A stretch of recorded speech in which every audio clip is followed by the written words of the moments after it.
bidang kesehatan, ya, maka analisa data itu adalah sebagai syarat utama yang harus saudara pahami, ya. Jadi keuntungan saudara mempelajari analisa data ini nanti ketika saudara mempelajari biostatistik nanti sudah mendapatkan pengalaman awal bagaimana cara melakukan perhitungan terhadap nilai rata-rata, ya, terhadap standar deviasi, ya. Itu bagian di dalam biostatistik yang kita namakan dengan statistik deskriptif, ya. Mungkin barangkali saya coba share screen dulu biar saudara memahami dengan baik, ya, apa yang saya maksud. Oke, jadi yang kita pelajari kemarin, terlihat ya, share screen-nya terlihat? Terlihat, Pak. Oke, jadi yang kita pelajari kemarin itu, ya, di dalam analisa data itu dinamakan dengan statistik deskriptif. Pertanyaannya apa itu statistik deskriptif? Statistik deskriptif ini adalah menggambarkan bagaimana fenomena kenyataan yang ditemukan di lapangan, ya. Fenomena apa yang kita temukan di lapangan? Di lapangan itu tentu kita temukan data, ya. Data itu diantara lain kemarin kita temukan ada sistol, ya. Maka sistol itu kita namakan data. Kita temukan diastol, ya. Sistol dan diastol itu kalau di dalam riset dinamakan dengan variabel penelitian, ya. Maka variabel penelitian itu kita gambarkan secara statistik, ya. Maka dinamakan dengan statistik deskriptif. Jadi kalau nanti saudara mempelajari di dalam biostatistik apa itu statistik deskriptif, maka statistik deskriptif ini adalah data-data yang menggambarkan fenomena kenyataan yang kita temukan di lapangan, ya. Maka di sini di dalam statistik deskriptif itu adalah cabang dari statistik yang berhubungan dengan penggambaran, ya. Karena namanya deskriptif, maka dia menggambarkan sehingga data dapat lebih mudah dipahami. Kemarin saudara dapatkan data secara berkelompok, ya, karena kita bagi menjadi 14 orang per masing-masing kelompok, maka data itu saudara kumpulkan, ya. Data yang dikumpulkan kemarin itu diantaranya adalah sistol, diastol, dan juga data tentang denyut nadi, ya, denyut nadi. Maka data yang berdasarkan variabel-variabel tadi saudara kumpulkan, kemudian saudara gambarkan. Bagaimana kita menggambarkan? Maka untuk menggambarkan itu kita butuh yang pertama adalah mean, ya, yang saudara lakukan kemarin, nilai rata-rata. Sebenarnya nilai rata-rata ini terbagi atas macam-macam ini. Ada nilai rata-rata data tunggal, ya, misalnya datanya di bawah 10 atau sama dengan 10, maka data itu bisa kita carikan nilai rata-ratanya berdasarkan data tunggal.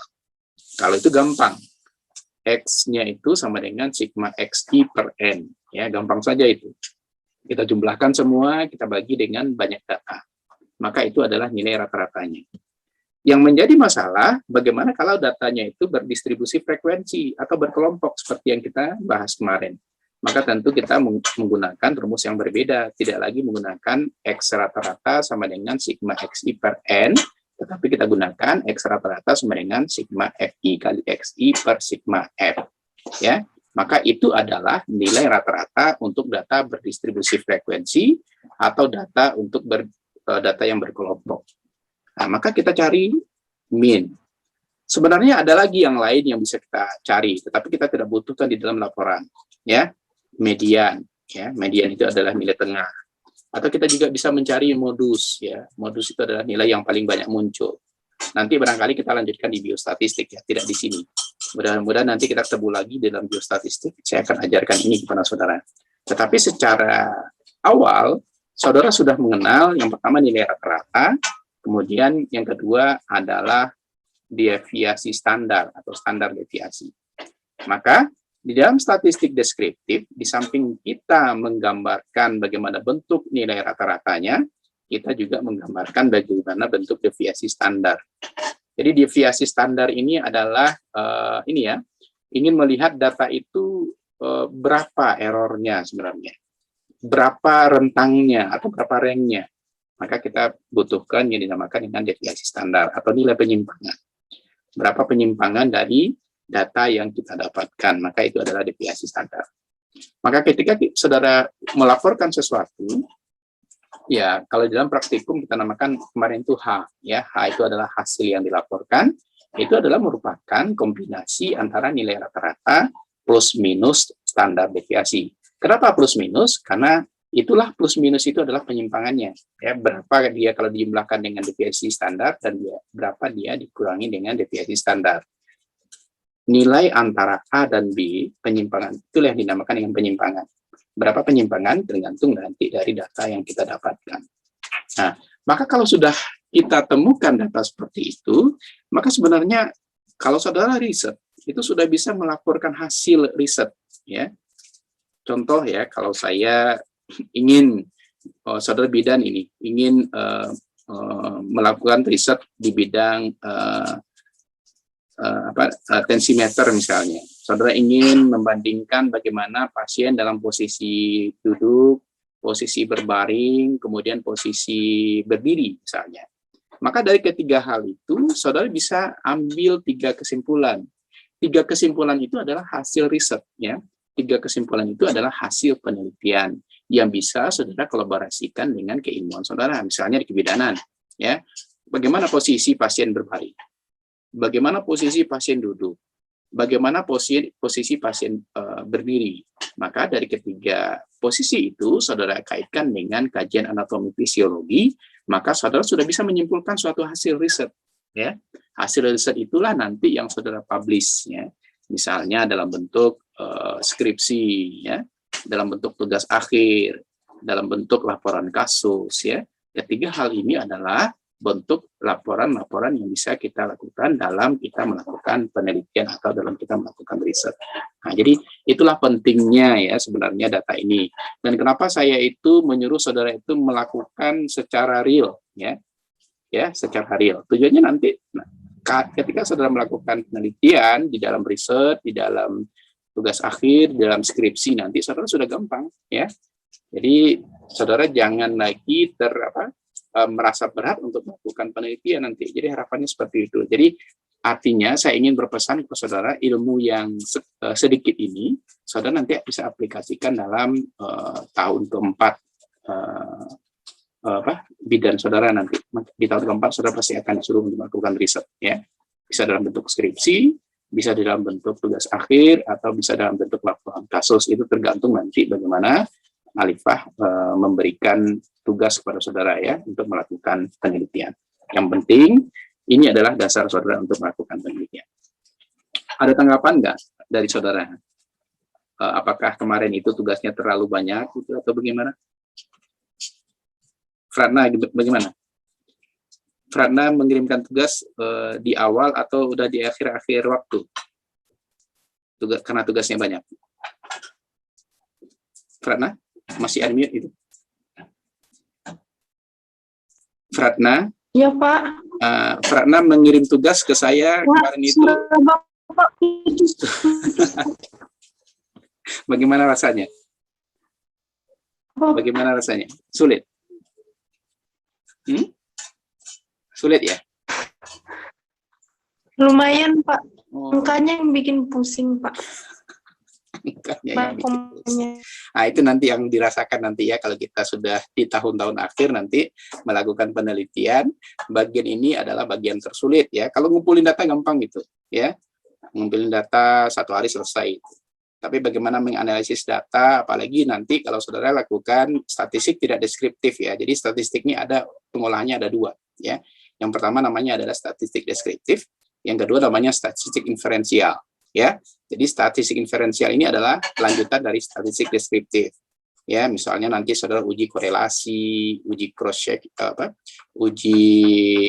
uji T namanya ya di dalam analisis statistik. Maka ini harus saudara dudukkan dulu statistik deskriptifnya.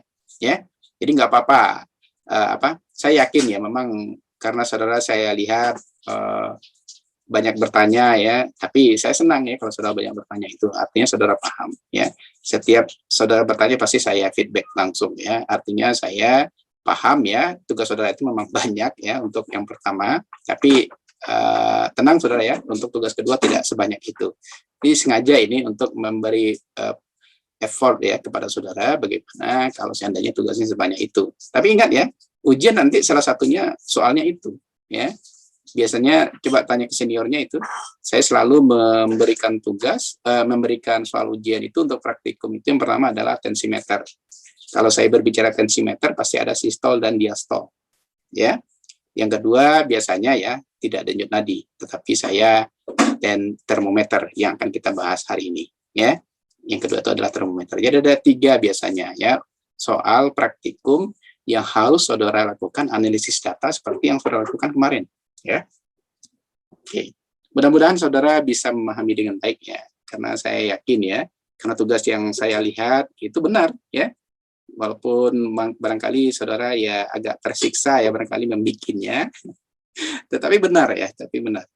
Sebanyak yang saya periksa benar. Ya, mudah-mudahan itu benarnya itu memang saudara pahami ya, bukan lihat teman ya. Karena saya juga berusaha membanding-bandingkan tulisan saudara ternyata berbeda dengan temannya. Mudah-mudahan tidak ada yang diskusi boleh ya, tetapi jangan contek gitu. Kalau contek nanti pas ujian itu terasa itu. Karena kita tidak bisa mengerjakan secara mandiri karena ujian nanti kan mandiri ya, waktunya nanti saya batasi walaupun ujian kita online tetapi waktunya saya batasi, artinya mudah-mudahan saudara tidak bisa tengok kiri kanan ya. Kalau tengok kiri kanan pasti akan terlambat waktunya untuk mengerjakan tugas soal praktikum ya, karena data ya, kita berbicara data ya. Pokoknya jadikan ya tugas pertama itu sebagai cambuk saudara untuk bisa melakukan menjawab pertanyaan ujian ya, terutama untuk ujian yang praktek ya, yang praktikum. Oke ya, jadi saya sengaja ini memperlihatkan ini kepada saudara sebagai gambaran awal bagi saudara bahwa yang saudara lakukan untuk analisis data itu nanti juga akan dilakukan untuk mata kuliah biostatistik saudara. Pasti ada mata kuliah itu ya. Sudah pernah lihat mata kuliah penuh di dalam profesi kebidanan belum? S1 kebidanan. Sudah pernah lihat mata kuliah apa saja yang akan saudara ambil nanti? Atau belum ya?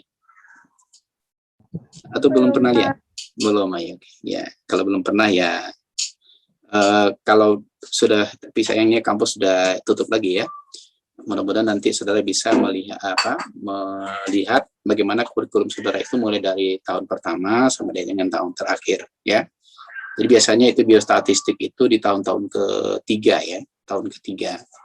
Kemudian di tahun ketiga itu juga nanti akan ada metode penelitian. Jadi metode penelitian dengan biostatistik itu biasanya sejalan ya, untuk membantu saudara melakukan penelitian di S1 kebidanan. Oke, saya ingin lanjutkan materi kita dengan materi ini ya. Saya ingin cek ini apakah bisa ini dibuka. Saudara bisa lihat ini? Ya, bisa ya. Oke.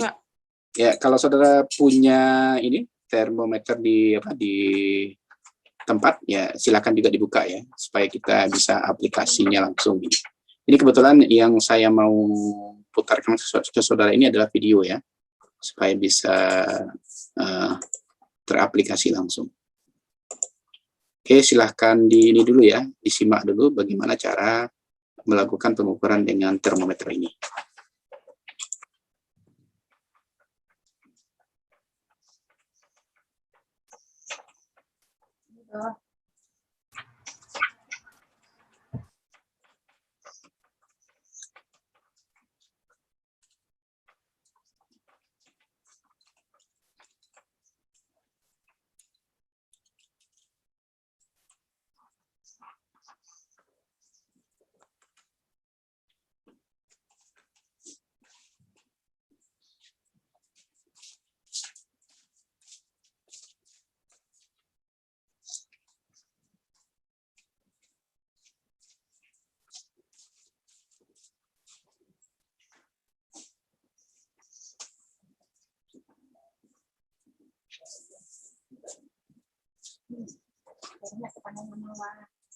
Terus tadi bikin bihun goreng.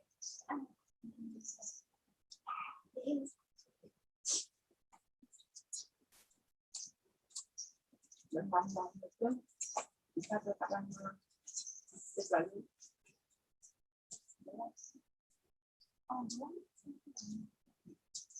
Lonceng, itu pasti tadi.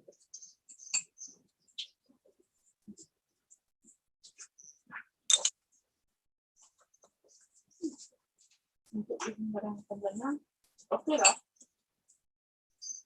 nggak pernah dengan yang setelah apa solarium kurang sayur nggak ada. Coba ada nih.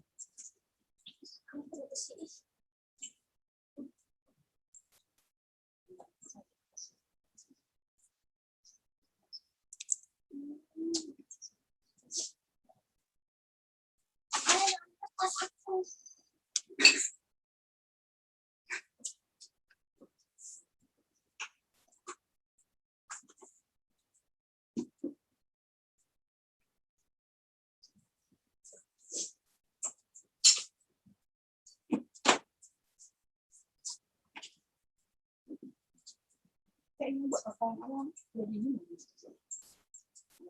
Kenapa ini? Jadi nggak ada yang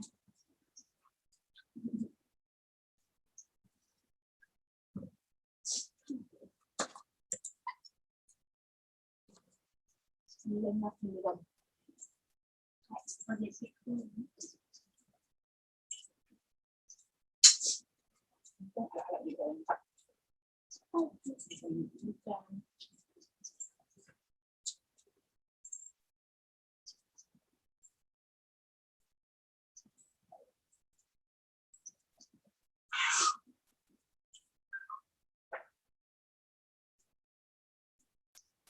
Tempat bawah.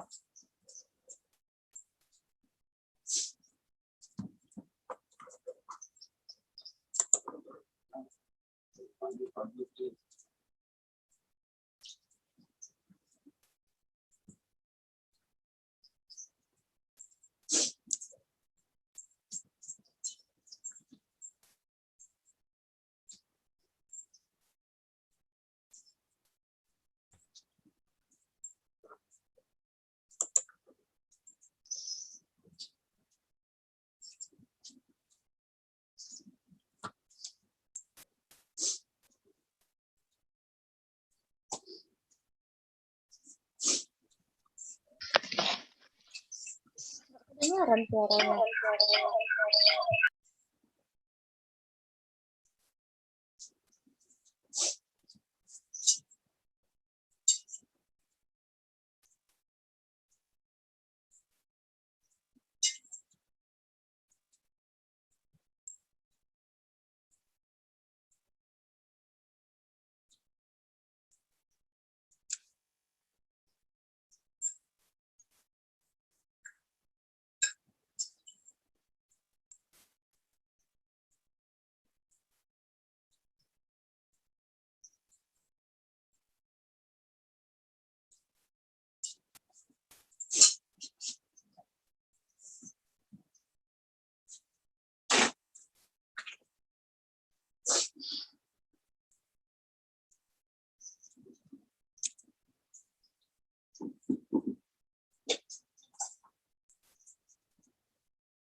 Oke ya,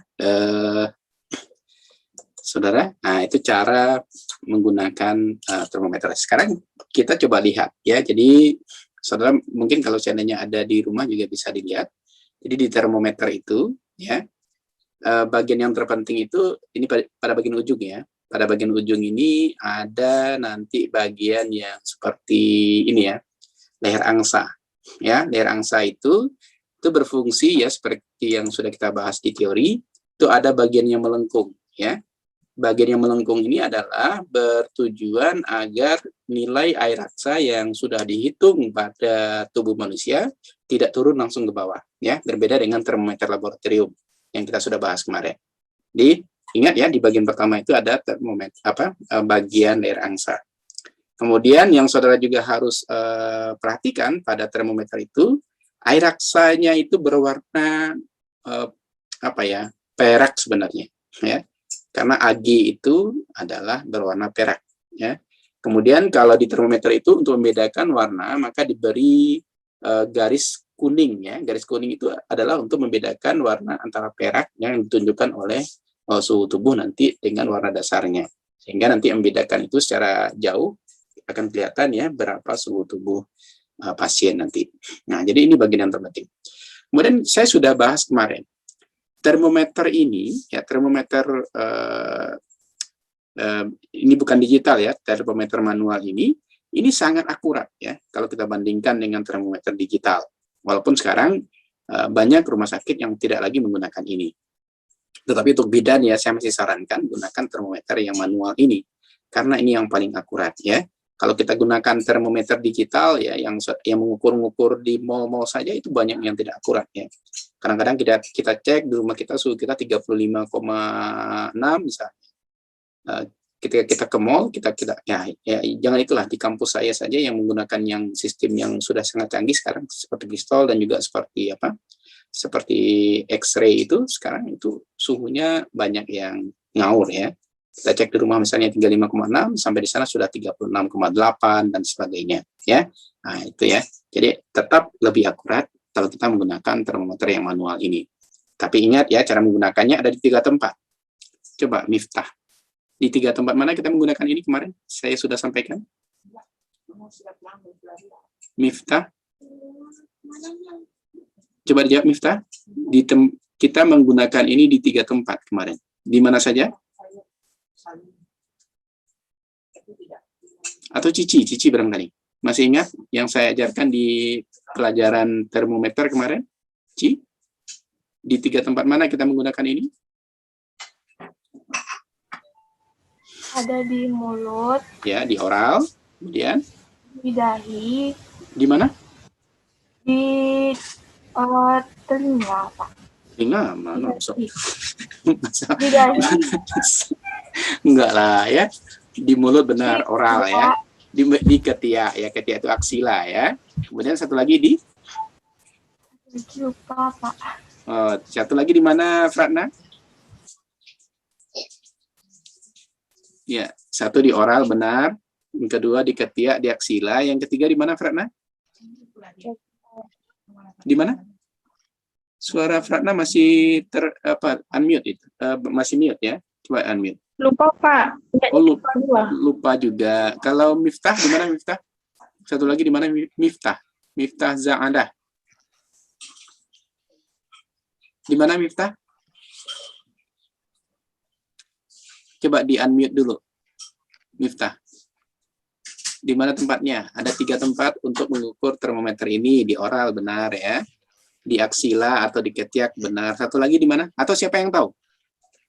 Di rektal. Di rektal ya Tarisa ya benar ya Tarisa benar. Jadi ada 3 tempat ya. Yang pertama di oral. Oral biasanya kita taruh di bawah lidah ya, di bawah lidah pasien kita taruh ya. Kemudian di ketiak, ini yang paling gampang itu di ketiak. Maka kita senantiasa melihat seorang perawat atau seorang bidan melakukan pengecekan termometer itu di ketiak ya. Itu gampang sekali. Biasanya kita taruh di ketiak bagian kiri. Kenapa di ketiak bagian kiri? Ayo. Ini idem ya dengan stetoskop. Kenapa kita itu meletakkan stetoskop atau termometer itu lebih cenderung di bagian kiri ketiak pasien. Kenapa? Tarisha, tahu jawabannya? Tarisha, coba.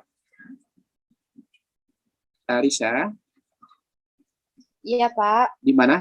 Kenapa kita menaruh termometer itu di ketiak bagian kiri? Coba, kenapa?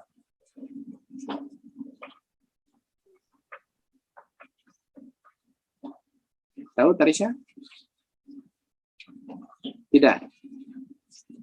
Tidak tahu ya. Atau ada yang tahu kenapa kita naruhnya di ketiak bagian kiri nggak di kanan? Cici tahu Ci? Kenapa dia di ketiak bagian kiri, tidak di kanan? Nggak tahu. Itu karena memang posisi jantung kita ya, posisi jantung kita berada di bagian kiri, bukan di bagian kanan ya. Jadi ingat sentral tubuh kita itu jantung ya, maka ketika kita melakukan pengecekan dengan alat-alat medis, maka kita juga melakukannya di bagian kiri ya. Itu kecenderungan saja ya, walaupun nanti di diukur di kanan juga tak salah ya. Tapi sebagai nakes nanti sebagai tenaga kesehatan akan lebih bagus saudara meletakkan ke bagian kiri pasien ya. Dan juga enak juga bagi seorang perawat atau seorang bidan ya, karena memang posisi kanan ya sama dengan saudara ya, meletakkan termometer ini di ketiak bagian kiri pasien. Oke. Sekarang yang menjadi tugas saudara ya, dan yang akan saudara kumpul besok ya. Nah, ini kata sedikit ya. Saudara kalau misalnya lari di tempat 10 menit masih aman ya? Masih kan? Lari di tempat 10 menit masih aman kan? Nanti jangan pula saya batal puasanya Pak ya. Tapi kalau yang nggak puasa aman ya. Ini yang bagian berpuasa ini saya batal puasanya Pak karena disuruh Bapak lari di tempat 10 menit ya. Atau jangan 10 menit, terlalu lama, 5 menit aja ya. Kita ingin membedakan ya. Jadi saya sudah mengajak saudara itu berpikir riset ya, berpikir bagaimana mengambil data penelitian. Nanti cara-cara seperti ini saudara lakukan untuk melakukan penelitian nanti di tahun ke-3 atau tahun ke-4 nanti ya. Jadi nanti yang pertama saya suruh saudara berkelompok juga ya. Jadi datanya tetap 14 ya. Jadi nggak usah 3, nanti saudara terlalu banyak pula analisa datanya nanti ya. Jadi besok saudara sudah kumpul ya. Saudara sudah kumpul karena kita ada pertemuan besok ya.